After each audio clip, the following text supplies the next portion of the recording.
Good morning. This is Ida Martinez. She is a special ed teacher here at Med High. She's been with our district for about 5 weeks. So I'm going to share with her our mission statement. Um, she is familiar with it, but just, to refresh it with her. Okay, the mission of South Texas High School for Health Professions is to provide students with rigorous academic instruction and advanced technical skills that will allow for the successful transition into allied health careers and or post-secondary education. So, Ms. Martinez, how does this mission statement apply to you in your role here at Met High? I truly believe that being an instructor for the half-day program, we have to, or I have to implement a lot of rigor in the academics um, and get them to be more technologically savvy in order to go out there and compete for the jobs that seem to be narrowing. Um, I think the kids here are phenomenal, and the half-day students that we have are up to the challenge. And I can only say, the best about it, that the school is doing an excellent job in pushing this forward. Could you give us some examples of some of the technology that you're trying to implement with the special ed students? Well, a lot of these students come from homes where they don't have computers or iPads or any type of real hands-on skills. They may know, Facebook and Twitter, etc., but they don't really know how to manipulate the computer. So what I've been trying to do is integrate the lessons with apps that are in the iPads and or computer programs in the laptops, so that they're actually getting that hands-on practice as they are studying the content. And it seems to be going really well. Kids are always very anxious and eager to learn about technology, so it's a good marriage. So it's working well. How does Med High recognize and celebrate those individuals such as yourself who implement strategies in support of our campus vision? I think Med High is a premier school. They truly do foster a lot of technology. I know a lot of school districts say that they do, but they don't back it up like Med High does. They provide us with any computers that we want, applications that we need, programs that we need. The tech people here are fantastic about showing up when you need them, the virus protection, everything that you could possibly want, and they help you to integrate everything. For example, in my classroom, I have both my iPad and my desktop that are synced with the smart TV, and so all of my lessons are taking place on the smart TV, and I go back and forth between the iPad and the desktop, and pretty soon we just ordered a whole lot of new apps. Pretty soon the kids are going to be doing the same thing, where they'll be going from iPad programs to laptop programs while they are learning, academic content, while they're doing PowerPoints and hopefully some FaceTime interviews, etc. So I don't know if that completely answers your question. Yes, it does. How are these achievements communicated to the faculty and staff? For example, if you're using all this innovative technology in your classroom, does the administration communicate this with other people on campus? Yeah, I definitely think so. I mean, there's always this fostering of wanting to get our kids ready for, society and the job market and this technological world. I mean, they're going into really a world market where they have to be prepared. So the administration definitely fosters this. They applaud it. They expect it. And the kids, when they first come here, they're like, wow, we get to work on this. Wow, we get to do this, because they don't have it on their home campuses. So, yes, absolutely. And do you think they communicate that, though, to the other faculty here, that you're using this? So, at our we have a bi-weekly book club meeting, Mhm. but it's more than a book club. We talk about things that we're doing in our classrooms, Mhm. things that work, things that do not work, and one or both of the administrators are usually there. So this gets communicated to all the teachers. It is fostered. It is, we troubleshoot. We talk about different things that we're trying in our classroom, and it works out really well because you learn from others. And administration is there. Wow, that's great. So, how are these achievements communicated to the students? Our administration also comes in and does walkthroughs at least once a week. The students know that administration is there. They know that the teachers are there. They know that all of the staff is working together to provide the best possible educational experience for them. So the students are aware of it. They have actually said, when is this going to take place? And I heard that this and that was going to happen, and so they are aware that these things are going on from their peers, from the teachers, from the administration when they do announcements. So yes, the kids are very much aware. So, so you think the school does an efficient job communicating to the students that the teacher's doing a good job? Yes, I do. Simply when they come in and do the walkthroughs and they observe for a few minutes and they check to see what TEKS objectives we're working on.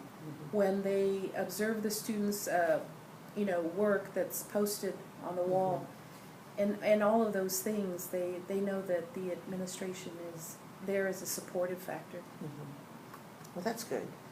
How has the campus vision, which includes the rigorous instruction, the advanced technological skills, and transition to allied health careers, how has that been communicated to the parents? The parents are always open to, we're always open to allow the parents to communicate with us. The parents have that vision alongside with our students and our staff, simply because we foster a lot of additional activities such as HOSA, where the parents go. And two of our kids were in nationals last year. So the experience of excellence and of moving forward in this technological age, and the fact that we have a school that supports our students and our staff is communicated to the parents. And also we open communication lines with them as well. Just a couple of days ago, I had a parent that didn't want to allow his child to have an email address because he very protective parent. And I was doing the best that I could to supplement the child with a lot of PDFs by downloading them on a USB for the child. However, there are some applications that require that you have a Gmail account. So I wrote a letter to the parent explaining why this was necessary, and that it wasn't a frivolous pursuit. And I even had to tell him that his child was willing to share her password with him so that he wouldn't feel anxious about it. And I explained that in order for her to learn these applications that we're going to be using, she needs to have a Gmail account. Otherwise, they will not function. You cannot register for them and enter them.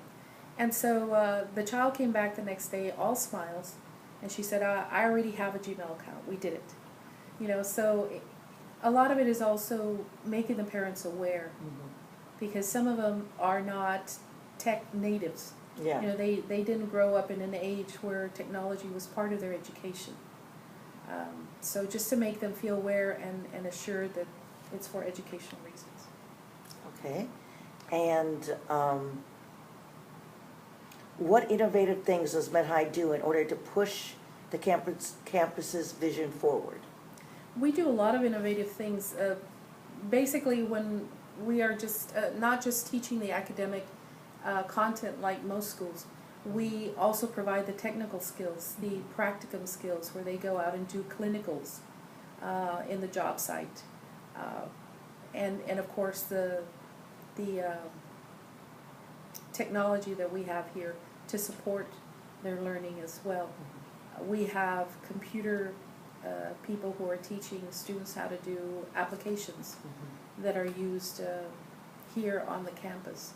We have kids that are having all these creative options open to them. So I can't say enough good things about it. I really can't. And how does Med-High use risk-taking or failures as a learning experience when they're trying to fulfill our campus vision? As in all things, education is a progress. It's something that we keep trying to perfect and do better, and all the while understanding that every child learns differently. And when we do have those failures, you know, to just stop there is not acceptable, but to climb above it, to overcome it, and see what we need to do. In the case with our program, we have special education students, and they come from homeschool campuses that may have the culture of their LD. Nothing can be expected of them. A lot of the teachers just pass them along. They're not used to doing any homework or having any expectations placed on them, on their academic. So a lot of times they start to adopt this attitude of no one else thinks I can succeed, so I must not be able to. And nothing could be further from the truth. I've had some LD kids that would surprise you. Let's look at one of the presidential candidates right now, Ben Carson. When he was growing up, he was looked upon as being learning disabled or, you know, special education. He couldn't read. He had difficulty in school, and yet look at where he is now. You know, a lot of times I think it's a narrow vision that keeps us from doing as best as we can as teachers, as educators. And I truly believe the kids can achieve all that they want to achieve as long as they put their mind to it. So failure is just a stepping stone on the way to success. You know, it's not bad to have a failure. It's just showing you where you need to improve. And so if you keep going forward, failure is actually a great thing. And a lot of times you learn more from your failures than you do from your successes. Absolutely. And how does Med-High's vision impact morale on our campus? You know, since I've been here, I have not, I could truly say I haven't worked at a place like this ever before.